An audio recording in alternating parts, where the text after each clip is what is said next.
우리 앞뒤 좌우로 한번 인사 나누도록 하겠습니다. 하나님께서 부르셨습니다.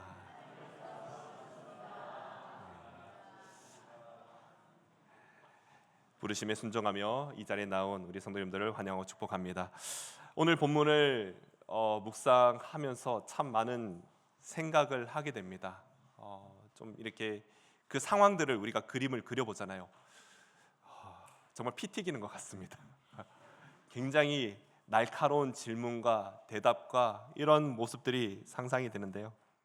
근데 그 가운데서도 참 유대인들이 겉으로 믿는 것처럼 보이지만 실제로 믿지 않는다라는 그런 모습을 그대로 보여주는 것 같습니다. 세상에도 그렇습니다. 겉으로 믿는 것처럼 보이지만 실제로 믿지 않는 사람들이 있다라는 것이죠. 목사인 저조차도 모든 상황에서 믿음을 가장 우선으로 생각해야 되는데 참 이런 상황에도 저런 상황에도 내가 믿음을 지킬 수 있을까? 근데 이번에 제가 목사님 따라서 신방 주로 이제 사랑부 신방을 많이 다니게 됐죠. 신방 다니면서 많은 성도님들의 이제 과거의 이야기들을 이제 들을 때마다 와, 내가 저런 상황이었으면 참 나도 믿음을 지킬 수 있을까? 정말 대단하신 것 같았어요. 지금까지도 믿음 지키면서 생활해 오신 게 참 위대하다라는 생각이 들 정도였습니다. 어느 설교에서 들은 예화입니다. 교회에서 아주 오래 다닌 집사님이 계셨는데요. 직분도 있고 봉사도 열심히 하신 분이셨습니다. 저희 교회가 아닙니다. 어느 예화입니다. 그런데 어느 날 목사님이 이런 질문합니다. 집사님, 예수님을 사랑하십니까? 이렇게 질문할 때 그 집사님이 잠시 머뭇거리다가 이렇게 대답합니다. 사랑하려고 노력하고 있습니다. 굉장히 뭔가 겸손하면서 정직한 대답인 것 같지만 참 마음이 아픈 대답입니다. 그렇지 않습니까? 저도 누군가가 저에게 목사님 예수님 사랑하십니까? 라고 질문하면은요, 제 스스로도 그런 생각이 들 것 같아요. 내가 예수님 사랑할 자격이 될까? 이런 생각을 한번 해보게 될 것 같습니다. 아마 제가 이렇게 대답하지 않을까 싶어요. 노력합니다. 노력을 하고 있는 것 같습니다. 라고. 사랑하는 성도 여러분, 신앙은요, 믿음은 노력의 문제가 아니라 관계의 문제라는 것입니다. 실제로 사랑하면은 노력할 필요가 없습니다. 그렇지 않습니까? 사랑하면은 정말 진심으로 사랑하면은요, 노력이 아닌 나의 행동과 말이 먼저 가게 됩니다. 우리 성도님들의 과거 연애 때를 생각해 보시기 바랍니다. 뭔가 내가 생각하지도 않았는데 먼저 내가 가 있고 먼저 내가 행동하는 것을 아마 경험하셨을 겁니다. 그렇습니다. 신앙이라는 것은요, 관계에서 이루어진다라는 것입니다. 사랑하는 성도 여러분, 그렇다면 우리가 이 신앙 앞에서 하나님을 사랑하며 그 관계에 있어서 우리가 항상 노력이 아닌 관계라는 것을 다시 한번 더 점검해 볼 필요가 있다라는 것이죠. 그렇다면 우리는 어디에 속한 사람인가? 이런 질문을 우리가 해볼 수 있어야 하는 것이죠. 오늘 본문에서의 논쟁이 바로 이것입니다. 너는 누구의 자녀냐라는 그 논쟁입니다. 이것이 굉장히 중요하다는 것입니다. 왜냐하면 그 사람이 누구에게 속했는가가 그 사람의 정체성을 드러내고 있다는 것이죠. 어쩌면 예를 들어서 누군가가 나는 어느 회사 다니는 사람입니다 라면요, 그렇게 말하면 그 사람의 소속이 분명해지는 것이죠. 또한 나는 누구의 아들입니다 라고 그렇게 이야기한다면요, 그 아버지와 그 아들과의 관계가 명확해지는 것입니다. 신앙도 마찬가지입니다. 교회를 다니는 것보다 더 중요한 질문은요, 내가 누구에게 속한 사람이냐? 나는 정말 하나님의 자녀인가? 아니면 단지 그냥 교회를 다니는 사람인가? 이런 질문을 가지고 오늘 본문에 접근해 봐야 한다는 것이죠. 오늘 본문을 접근해 보시면요, 오늘 본문은 매우 충격적인 장면입니다. 앞서 말씀드린 대로 정말 치고받는 싸움이 아니지만 정말 그 대화 속에서 좀 피 튀기는 듯한 그런 일들이 일어나는 것 같습니다. 오늘 이 장면은 8장의 초반부에 보시면 초막절 성전에서 설교하신 직후의 일이라는 것을 알 수 있습니다. 요한복음 8장 30절에 보면요, 이 말씀을 하심에 많은 사람이 믿었다라고 분명히 말씀합니다. 그렇습니다. 예수님께서 성전에 들어가셨을 때에 많은 사람들이 예수님께 모여듭니다. 그리고 예수님께서 무슨 말씀하시는가 듣게 되죠. 예수님 하시는 말씀에 많은 사람들이 감동을 받으며 믿음을 가졌다라고 30절에 그렇게 이야기하고 있습니다. 그런데 오늘 본문의 마지막에 어떻게 말합니까? 참 이상한 일이 벌어지고 있죠. 많은 사람들이 믿었지만 그들의 시간이 지나면 지날수록 예수님을 반박하기 시작하며 또한 예수님을 비난합니다. 그리고 오늘 본문 마지막 59절에 돌을 들어 예수님을 죽이려고 한다라는 것입니다. 방금 전까지만 해도 믿었다라고 말하는 사람들이 지금은 돌을 들고 있는 상황이 된 것입니다. 이것은 무엇을 의미할까요? 바로 믿는다는 것과 진짜 믿는다는 것은요, 그 믿는다고 말하는 것과 진짜 믿는다는 것은 다르다라는 것입니다. 우리 교회 안에서도 믿는 것처럼 보이지만 그런 믿음을 믿는 것처럼 보이는 사람과 진짜 믿음을 가진 사람이 다르다라는 것을 보여준다라는 겁니다. 그래서 예수님은 오늘 그들의 가장 깊은 영적 상태를 드러내는 질문을 하고 계시는 거죠. 44절에 먼저 너희는 너희 아비 마귀에서 났다라고 직설적으로 말씀하시죠. 42절에 이렇게 말씀합니다. 하나님이 너희 아버지였으면 너희가 나를 사랑하였으리라. 사랑하는 여러분, 이 말씀은 단순히 책망이 아니죠. 누가 진짜 하나님의 자녀인가라는 것을 드러내는 말씀입니다. 누구의 아들인가? 누구의 자녀인가? 이 질문은요, 우리 믿음의 성도에게도 굉장히 중요한 질문이며 또한 우리의 인생을 결정하는 질문이 됩니다. 오늘 예수님 우리에게 동일하게 질문하고 계십니다. 너는 누구의 자녀이냐? 단순히 말로 대답하는 그런 질문이 아닙니다. 우리 분명히 우리의 삶으로 드러낼 수 있는 대답이 되어야 하는 것이죠. 그래서 오늘 본문에서 예수님은 하나님의 자녀라면요, 그렇게 하나님의 자녀라면 나타나는 그런 분명한 특징을 우리에게 가르쳐 주고 계시죠. 사랑하는 성도 여러분, 오늘 말씀을 통해 우리의 자신을 정말 다시 한번 점검해 보시기 바랍니다. 나는 정말 하나님의 자녀인가? 나는 정말 예수님께 속한 사람인가? 오늘의 말씀의 포인트가 된다면요, 예수님에 대한 우리의 삶의 모습이, 바로 예수님에 대해서 나타나는 우리의 삶의 모습이, 하나님의 자녀로서의 그 우리의 삶의 모습이 우리가 누구인지를 분명히 드러낼 수 있다라는 겁니다. 그렇다면 하나님의 자녀라면 나타나는 특징 첫 번째는 무엇일까요? 첫째로 하나님의 자녀는요, 예수님을 사랑한다라는 것입니다. 42절 말씀인데요, 다시 한 번 더 42절 말씀을 다 같이 한번 읽어보도록 하겠습니다. 예수께서 이르시되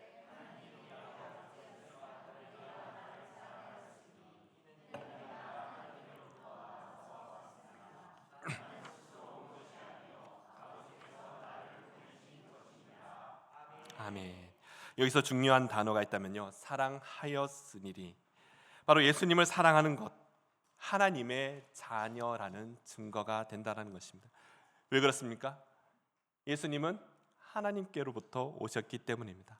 하나님을 사랑하면요, 하나님의 아들을 사랑할 수밖에 없다는 것이죠. 요한복음 5장에 보면 이렇게 말씀합니다. 아들을 공경하지 아니하는 자는 그를 보내신 아버지도 공경하지 아니하느니라. 그리고 요한일서 5장 1절에 보시면요, 예수께서 그리스도이심을 믿는 자마다 하나님께로부터 난 자니 또한 낳으신 이를 사랑하는 자마다 그에게서 난 자를 사랑하느니라. 아멘. 하나님을 사랑한다 말하면서 예수님을 사랑하지 않는다는 것, 그것이 참된 신앙의 모습이 아니라는 것이죠. 오늘 보여주는 본문의 유대인들은요, 예수님을 비난했습니다. 예수님을 사랑하지 않습니다. 오히려 예수님을 죽이려고 했습니다. 그래서 예수님은 정말 충격적인 말씀을 하시죠. 44절 말씀입니다. 너희는 너희 아비 마귀에게서 났으니 너희 아비의 욕심대로 너희도 행하고자 하느니라. 그는 처음부터 살인한 자요 진리가 그 속에 없으므로 진리에 서지 못하고 거짓을 말할 때마다 제 것으로 말하나니 이는 그가 거짓말쟁이요 거짓의 아비가 되었습니다. 왜 이런 말씀하실까요? 그들의 마음속에 진리를 거부하는 그 마음을 예수님은 뚫어보고 계신 겁니다. 사랑하는 성도 여러분, 정말 예수님을 사랑하고 있습니까? 정말 예수님의 그 이름을 부르짖을 때마다 마음이 뜨거워지시는가요? 예수님을 생각할 때 정말 우리의 마음이 움직여서 정말 그 순간 엎드려서 예수님이라고 부르짖으며 기도하십니까? 아니면 그저 내 입술에 익숙한 이름처럼 주여 주여 단순한 그렇게 부르짖는 그 이름으로 남아있지는 않습니까? 신앙의 본질이라면요, 그것은 바로 사랑이라는 것이죠. 예수님을 사랑하는 것, 신앙의 시작입니다. 그리고 예수님을 사랑하는 것이 신앙의 증거인 줄로 믿습니다. 근데 여기서 우리가 중요한 질문 하나 하게 되는데요, 예수님을 사랑하는 사람에게 나타나는 가장 분명한 모습이 무엇일까요? 예수님을 사랑하는 사람에게 나타나는 그런 가장 중요한 분명한 모습은요, 사랑하는 사람은 그 사람의 말을 가장 소중하게 여긴다라는 것이죠. 고린도전서 2장 9절에 이렇게 말씀하시는데요, 하나님이 자기를 사랑하는 자들을 위하여 예비하신 모든 것, 바로 하나님은 많이 아는 자를 위해서가 아니라 사랑하는 자를 위해서 준비하셨습니다. 그 준비하신 것이 바로 우리에게 이 귀한 말씀을 준비해 주셨다는 것이죠. 예수님을 사랑하는 사람 분명한 모습은요, 사랑하는 사람은 그 사람의 말을 정말 소중하게 여긴다는 것이죠. 사랑하는 사람은 사람의 말을 흘려듣지 않습니다. 사랑하는 사람은요, 그 사람의 말을 어떻게든 지키고 싶어 한다라는 것이죠. 요한복음 14장 15절 말씀입니다. 앞에 보시면서 다 같이 한번 읽겠습니다. 너희가 나를 사랑하면 나의 계명을 지키리라. 아멘. 사랑하는 성도 여러분, 우리의 신앙이 습관이 아니라 정말 진정 마음에서 우러나오는 사랑의 그런 표현이 되기를 간절히 소망합니다. 예수님을 사랑하는 그 마음이 우리의 예배를 살리며 또한 우리의 기도를 살리고 또 우리의 삶을 변화시키는 능력이 될 줄로 믿습니다. 그래서 두 번째 하나님의 자녀로서의 그 특징은 예수님의 말씀, 바로 하나님의 말씀을 지키는 자라는 것입니다. 하나님을 사랑하는 사람에게는 반드시 나타나는 특징, 바로 그 분의 말씀을 지키고 소중하게 여긴다라는 것이죠. 51절 말씀입니다. 51절 말씀 보시면요, 우리 51절도 다 같이 다시 한번 읽어볼까요? 진실로 진실로 너희에게 이르노니 사람이 내 말을 지키면 영원히 죽음을 보지 아니하리라. 아멘. 여기서 지킨다는 이 말은 마음에 간직하고 순종한다라는 그런 뜻입니다. 저도 저희 부모님께서 돌아가시기 전에 종종 하시던 말씀이 있습니다. 특별히 유언을 쓰거나 공중을 남기거나 그렇게 하지 않았습니다. 그런 말씀을 하지 않으셨어요. 내 재산이 얼마가 있으니 이렇게 그런 공증을 남길 만한 말씀은 아니셨습니다. 그럴 만큼 재산이 많은 것도 아니셨고요. 좀 더 많았더라면 이런 생각도 해보게 됩니다. 아버지께서 은퇴하시고 나서 이제 대구에서 안 살고 가창으로 가려고 하셨어요. 그래서 조그맣게 땅을 사서 가창에서 이렇게 어르신들 그런 로망이 있으시잖아요. 모르겠습니다. 지금은 어떤지 모르겠습니다. 근데 결국은 안 하셨습니다. 병원 가기 멀다고 안 가시고, 그런데 그때 땅 좀 사놓으시지 그런 생각 해본 적 있습니다. 저희 부모님께서 돈을 몇몇 분들에게 이렇게 빌려 주신 것으로 알고 있습니다. 아버지에게 돈 빌려 가신 분들 찾아뵙고 싶기도 합니다. 어떻게 할 수는 없습니다. 그러나 아버지께서 몸이 연약해지셨을 때요, 파킨슨을 오래 하셨고, 그래서 이제 시간이 지나면서 이제 좀 분별이 흐려지실 때, 그때쯤 아버지께서는요, 어떻게든 본인이 남겨야 될 말씀들을 어떻게든 메모해 놓으시거나, 아니면은 아버지는 그래도 컴퓨터 이렇게 저장을 해 놓으셨거든요. 아니면 자주 이렇게 말씀하셨는데, 근데 그 자주 하시던 말씀이 남은 가족에게 유언이 되었습니다. 그 유언을 생각하면요, 그 단순한 말이 아니라 아버지께서 저에게 남기신 그런 사랑의 표현 중에 하나였어요. 부모를 사랑하는 자녀, 분명히 그 유언의 말씀을 가장 소중하게 여긴다라는 것이죠. 그래서 장례를 마치고 나서 저희 형과 저는 아버지의 하신 말씀들을 기억하면서 아무 이유 없이 따지지 않고 그것을 지키려고 노력했습니다. 이 부모님이 떠나신 이후에 나타낼 수 있는 최고의 표현이었어요. 부모를 사랑하는 자녀는요, 그분이 남기신 그 말을 가장 소중하게 여긴다라는 것이죠. 왜 그렇습니까? 사랑하기 때문이죠. 사랑이 있다면요, 하신 말씀을 지키게 된다라는 것이죠. 그러나 유대인들은 말씀을 지키지 않았습니다. 오히려 예수님을 모욕했죠. 52절에 내가 귀신 들릴 줄을 안다고까지 이야기합니다. 왜 이렇게까지 이야기할까요? 그들 마음속에는요, 이 말씀이 들어오지 않기 때문입니다. 요한은 참된 신앙은 말씀 순종으로 나타나는 것을 보기 위해서 이 본문을 기록했다라는 것을 알 수 있습니다. 사랑하는 성도 여러분, 말씀에 대한 우리의 태도가 우리의 신앙의 상태를 보여줄 줄로 믿습니다. 사랑하는 성도 여러분, 말씀을 사랑하십니까?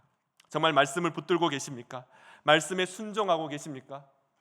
저는 어떻게든 말씀을 가까이 하기 위해서 아이들에게도, 우리 초등부에게도 암송을 많은 것을 외우려고 합니다. 시작했습니다. 10계명도 그냥 1계명, 2계명 안 외웁니다. 전문을 외웁니다. 그렇게 하려고 하고요. 저희 사랑부에서도요, 저희가 그 필사 노트를 만들어 드리는데 제 계획은 1년에 한두 권 정도 만들면 되겠지라고 했는데 너무 열심히 쓰세요. 어떤 분은 거의 한 주에 한 권씩 쓰시는 것 같습니다. 그 정도로 제가 만들어 드리기가 참 바쁠 정도로, 근데 너무 기쁜 마음으로 만들어 드리고 있습니다. 그렇게 다 쓰고 싶어 하시는데 그만큼 말씀을 지키면서 가까이 하면서 사랑하는 것, 이것이야말로 우리가 하나님을 사랑하는 표현이라 그렇게 보여집니다. 사랑하는 성도 여러분, 우리는 말씀 앞에서 어떤 모습일까요? 정말 말씀을 듣고 순종하고 계십니까? 아니면 듣기만 하고 끝나버리는 것은 아닐까요? 야고보서는 말씀합니다. 야고보서 1장 22절인데요, 다 같이 읽겠습니다. 너희는 말씀을 행하는 자가 되고 듣기만 하여 자신을 속이는 자가 되지 말라. 아멘. 사랑하는 성도 여러분, 하나님의 자녀라면요, 말씀을 사랑하는 자인 줄로 믿습니다. 말씀을 붙드는 사람입니다. 말씀에 순종하는 사람입니다. 왜냐하면 말씀을 붙들어야지만이 죽음이 아닌 그 안에 참된 생명이 있기 때문입니다. 그래서 여기서 우리가 더 중요한 질문을 하게 됩니다. 어떻게 사람이 예수님의 말씀을 목숨처럼 붙들 수 있을까요? 그 이유는 단 하나입니다. 바로 예수님이 누구이신지를 알기 때문입니다. 예수님이 단순한 선생님이라면, 단순히 그 시대에 정말 유명한 랍비 중에 한 명이었다면 그렇게까지 붙들지 않습니다. 그것이 아니라 예수님이 하나님이심을 믿기 때문에 우리가 그분의 말씀을 붙들 줄로 믿습니다. 그래서 예수님은 자신의 정체에 대해서 결정적인 선언을 하시는데요, 이것이 세 번째입니다. 세 번째는요, 하나님의 자녀는 예수님이 하나님이심을 믿는 사람입니다. 58절 말씀인데요, 다 같이 한번 읽겠습니다. 예수께서 이르시되 진실로 진실로 너희에게 이르노니. 아멘. 여기서 내가 있느니라, 이 단어가, 이 말이 굉장히 중요한데요, 내가 있느니라 이 말은요, 출애굽기에서 하나님께서 모세에게 자신을 계시할 때 사용하신 하나님의 이름입니다. 나는 스스로 있는 자다, 이 말을 예수님은 지금 분명하게 말씀하시기를 내가 바로 하나님이다라고 선포하고 계시는 겁니다.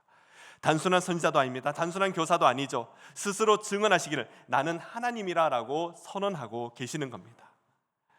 C.S. 루이스가 이런 말을 했는데 예수님은 세 가지 중에 하나라고 이야기합니다. 거짓말쟁이거나 미친 사람이거나 하나님이거나. 사랑하는 성도 여러분, 예수님은 좋은 선생님 정도가 아니에요. 예수님은 하나님이십니다. 근데 이 말씀을 들은 유대인들의 반응이 어떨까요? 유대인들의 반응은요, 그들은 분노하죠. 59절에 보시면요, 그들이 돌을 들어 치려 하거늘. 이전의 장면을 한번 생각해 보시면 조금 전까지만 해도 믿는 사람이 많아졌다라고 말하는 그 순간인데, 근데 지금은 돌을 들고 있는 것입니다. 왜 그렇습니까? 그들은요, 예수님을 하나님으로 인정하지 않기 때문입니다. 사랑하는 성도 여러분, 이것이 바로 믿음의 갈림길이라는 것이죠. 예수님을 좋은 분으로만 생각할 것이 아니라 나의 하나님으로 믿을 것인가, 이 차이가 우리의 생명을 결정하며 또 우리의 구원을 결정할 줄로 믿습니다. 저도 간혹 일을 하면서 일하는 곳에 현장에 우리 같이 하시는 분들은요, 교회 다니시는 분 아무도 없습니다. 전에도 한번 말씀드렸는데 성당 다니신 분, 절에 다니신 분 다 다릅니다. 근데 저에게 가끔 한 번씩 그런 이야기합니다. 네가 믿는 하나님 그냥 좋은 사람이잖아. 하나님을 사람으로 알고 있습니다. 예수님의 존재에 대해서도 별로 이해하지 못하는 것 같아. 그냥 좋은 사람이잖아. 불교에도 좋은 분 계시고 뭐 성당에도 좋은 사람들 많고 그렇게만 이야기하는 거예요. 그런 분들은요, 생명이 무엇인지, 구원이 무엇인지 모른다는 것이죠. 예수님은 우리의 구원자이실 뿐만 아니라 우리의 하나님이시며 우리의 주인인 줄로 믿습니다. 사랑하는 여러분, 하나님은 왕이십니다. 예수님은 왕이십니다. 그래서 하나님의 자녀는요, 예수님을 사랑하는 것입니다. 또한 하나님의 자녀는 말씀에 순종할 수 있으며 하나님의 자녀는요, 예수님을 하나님으로 믿는 줄로 믿습니다. 다시 한번 질문하겠습니다. 사랑하는 여러분, 여러분에게 예수님은 누구십니까? 단순한 지식일까요? 아니면 단순히 스승일까요?